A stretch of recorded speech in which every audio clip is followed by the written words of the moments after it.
મકર રાશિના જાતકો 1 મેથી 10 મે 2026 સુધી સિંહાસન પર બેસવાની તૈયારી કરો, કારણ કે મે મહિનાના આ પહેલા 10 દિવસ બિલકુલ સામાન્ય નથી. આ 10 દિવસો દરમિયાન ગ્રહોની ગતિવિધિઓ તમારા પરિવાર, કારકિર્દી, નાણાકીય બાબતો અને તમામ ક્ષેત્રોમાં નોંધપાત્ર ઉથલપાથલ લાવશે. આજનો આખો વિડિયો ગ્રહોના ગોચર પર આધારિત છે. આ વિડિયોને અવગણશો નહીં, કારણ કે તેઓ કહે છે કે શરૂઆત અને અંત સમાન છે. હાલમાં, તમારી કુંડળીમાં ખૂબ જ શક્તિશાળી યોગો દેખાઈ રહ્યા છે. તમારી રાશિનો સ્વામી, શનિ, મંગળ સાથે ત્રીજા ઘરમાં બેઠો છે. તમારા ગ્રહોનો શાસક, તમારા ગ્રહોનો રાજા, સૂર્ય ચોથા ભાવમાં છે, શુક્ર પાંચમા ભાવમાં, ગુરુ છઠ્ઠા ભાવમાં અને કેતુ આઠમા ભાવમાં છે. પહેલા 10 દિવસ માટે આ ફક્ત ગ્રહોની સ્થિતિ છે. તે પછી, કોષ્ટકો બદલાશે. 11 મેના રોજ મંગળ મેષ રાશિમાં પ્રવેશ કરશે. 14 મેના રોજ શુક્ર છઠ્ઠા ભાવમાં પ્રવેશ કરશે. 15 મેના રોજ, સૂર્ય અને બુધ તમારા પાંચમા ભાવમાં પહોંચશે. આનો અર્થ એ છે કે પછીથી ઘણી ઉથલપાથલ થશે. શુભ અને અશુભ બંને પ્રકારની ઘણી અસરો થશે. પરંતુ જો તમે આ પહેલા 10 દિવસોનું સંચાલન કરો છો, તો હું તમને સત્ય કહું છું, સિંહાસન પર આરોહણ કરવાનો સમય શરૂ થઈ ગયો છે. એવું થશે. પહેલા 10 દિવસમાં આવા રાજયોગો અહીં રચાઈ રહ્યા છે. જો કે, કેટલાક લોકોને કામમાં વિલંબ કરવાની આદત હોય છે. તેઓ અત્યારે જે કંઈ કરે છે, તે કાલે કરશે.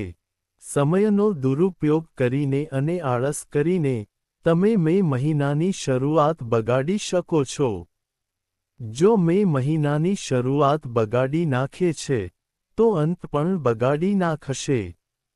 તેથી, વિડિયોને અંત સુધી જુઓ અને અમે જે કંઈ કહીએ છીએ તે ધ્યાનથી સાંભળો, કારણ કે અમે જે કંઈ શેર કરવાના છીએ તે સંપૂર્ણપણે ગ્રહો પર આધારિત છે.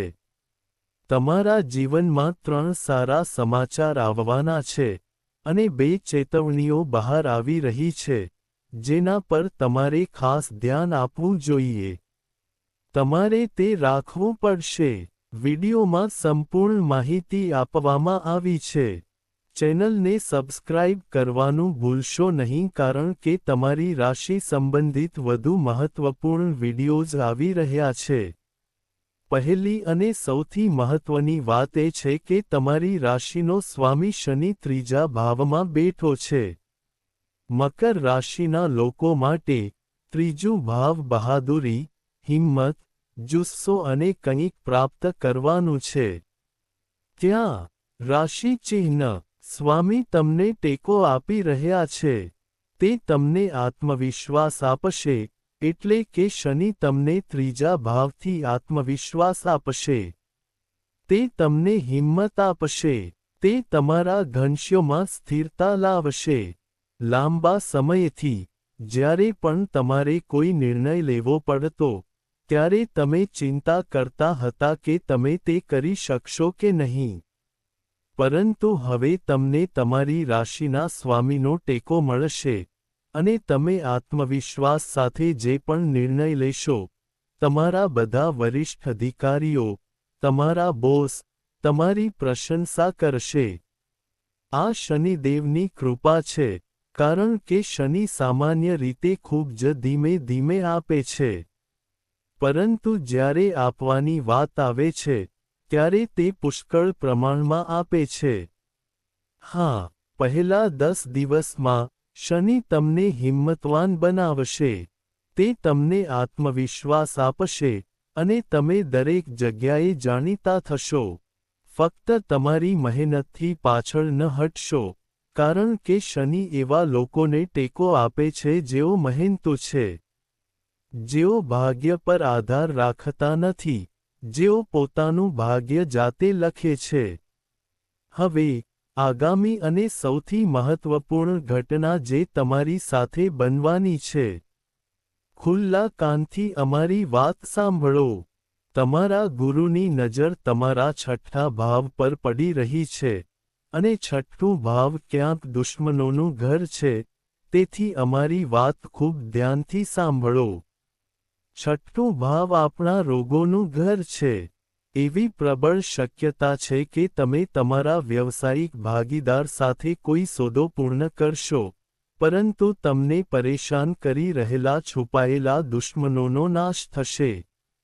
ભાગ્યનો ગ્રહ ગુરુ છઠ્ઠા ભાવમાં સ્થિત છે, જે તમારા ભાગ્યમાં વધારો કરે છે. તમને ખ્યાલ આવશે કે જે વસ્તુઓ લાંબા સમયથી કામ કરી રહી નથી તે બનવા લાગી છે. આ મે મહિનાના પહેલા 10 દિવસમાં થશે.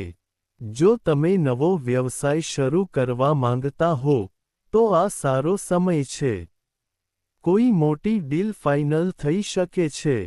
ત્રીજું, તમારા જીવનમાં બનનારી અદ્ભુત ઘટના જાણતા પહેલા, આ વિડિયોને લાઇક કરો અને જે કોઈ કોમેન્ટ બોક્સમાં જય શનિદેવ લખશે તેને આજે તમારી રાશિના સ્વામીનો આશીર્વાદ ચોક્કસ મળશે. તમારા જીવનમાં ત્રીજી અને અદ્ભુત ઘટના બની રહી છે. સૂર્ય અને બુધ પહેલી 10 મે સુધી ચોથા ભાવમાં બેઠા છે. સૂર્ય જે ઉચ્ચ સ્થિતિમાં છે અને શક્તિશાળી છે અને ચોથા ભાવમાં બેઠા છે. 15 મે પછી, તે આગળ વધશે. એટલે કે તક ફક્ત શરૂઆતમાં છે. અહીંથી સૂર્ય છઠ્ઠા ભાવમાં છે, તમારા ચોથા ભાવથી વાહન યોગ, મિલકત યોગ અને રોકાણ યોગ બને છે. તમે આ કરી રહ્યા છો. જો તમે લાંબા સમયથી વાહન ખરીદવાનું વિચારી રહ્યા છો, તો ચોથું ઘર વાહનોનું ઘર છે. તમારા ઘરમાં વાહન આવી શકે છે. તમે ક્યાંક મિલકત ખરીદી શકો છો. તમે જમીન ખરીદી શકો છો. તમે રોકાણ પણ કરી શકો છો કારણ કે સૂર્ય અહીં તમારી સાથે હાજર છે. ચોથું ઘર ખૂબ જ ઉચ્ચ સ્થાને છે. આ સમય મે મહિનાની શરૂઆતનો છે. 1 મે થી 10 મે સુધી અહીં યોગ બનશે. પરંતુ 15 મે પછી, સૂર્ય અહીંથી ચાલ્યો જશે. તેથી, તમારી યોજનાઓને હવે મુલતવી રાખશો નહીં. આ સમય છે કે તમારા મનમાં જે પણ વિચાર આવે તેના પર તાત્કાલિક પગલાં લો. ઘણા લોકો કહે છે કે, હું કાલે કરીશ, મને અત્યારે તે કરવાનું મન નથી થઈ રહ્યું. તમે ત્યાં રમત હારી જશો.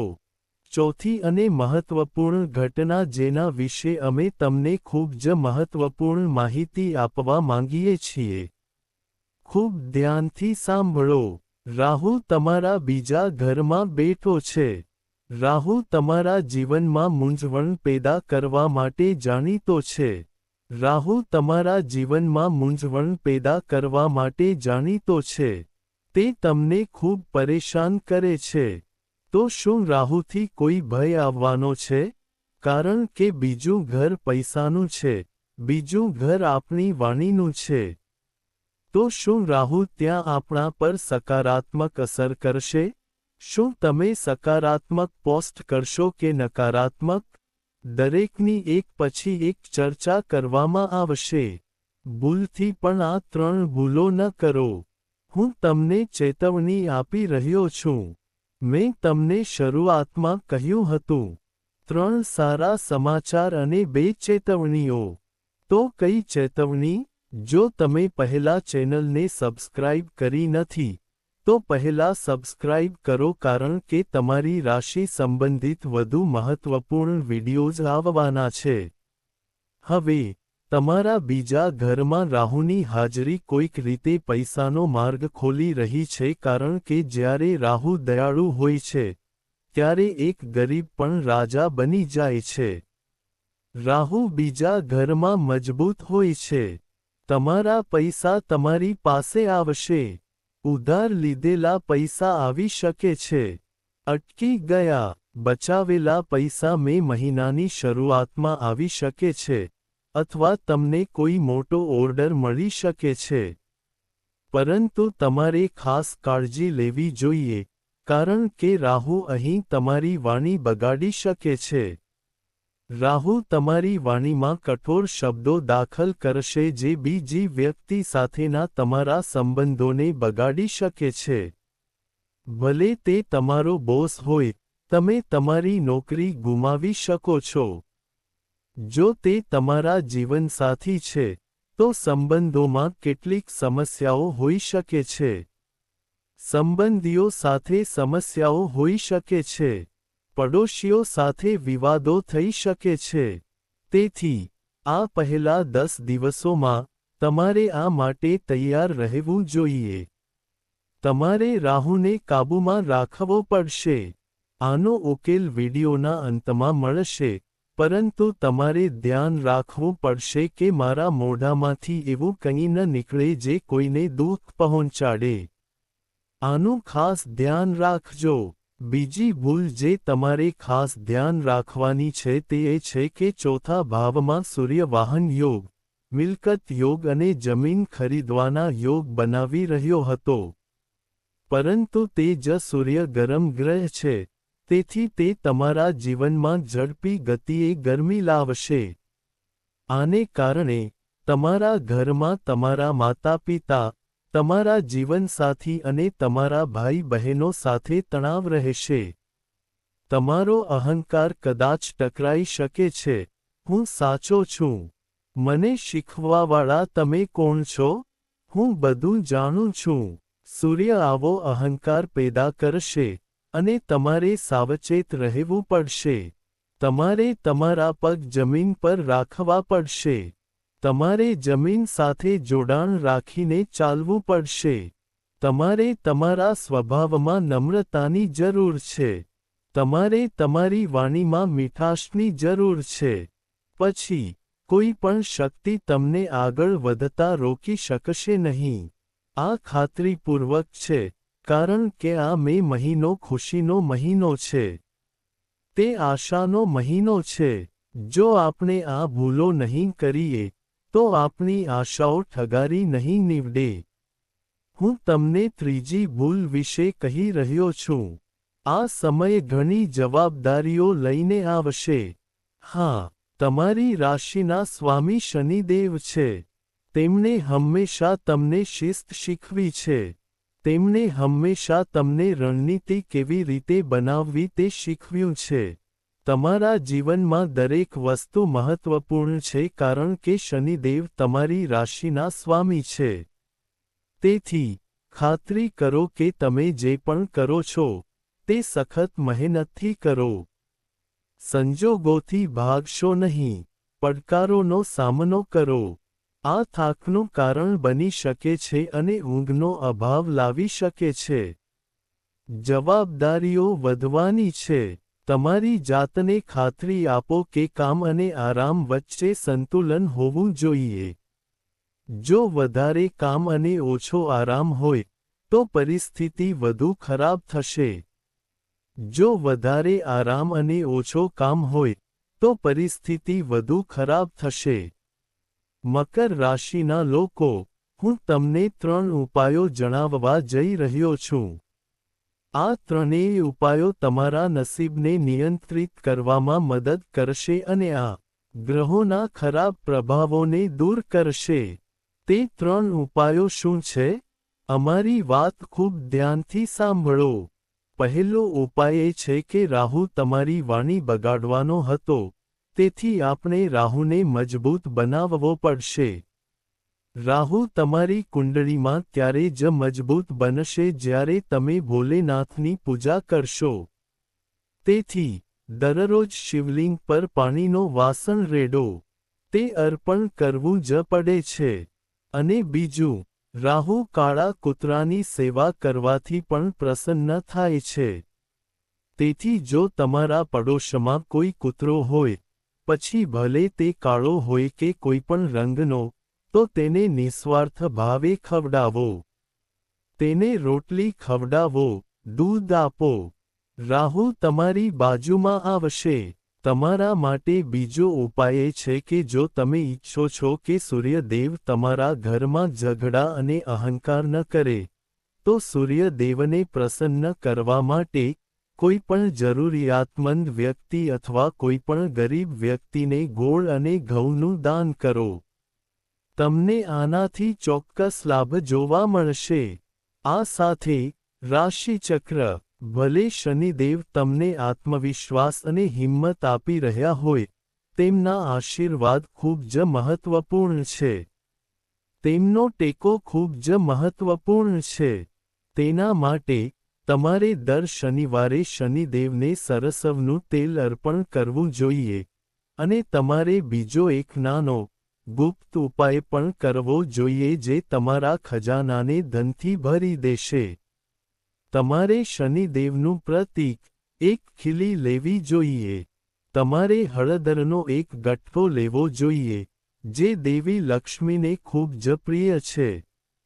આ બંનેને પીળા કપડામાં બાંધીને તમારા ખજાનામાં રાખો. લોકો તમારી પ્રગતિનું રહસ્ય પૂછવા માટે તડપશે. તમે ઠીક થઈ જશો. આ ઉપાય અજમાવી જુઓ. મકર રાશિના જાતકો, અમને આશા છે કે તમને વિડિયો ગમ્યો હશે. ચોક્કસ પસંદ કરશો. નીચે આપેલા ટિપ્પણી વિભાગમાં તમારી સમસ્યા શેર કરો. અમે તેને ઉકેલવા માટે અમારા શ્રેષ્ઠ પ્રયાસો કરીશું. ચેનલને સબસ્ક્રાઇબ કરવાનું ભૂલશો નહીં. બધા દર્શકોને રાધે.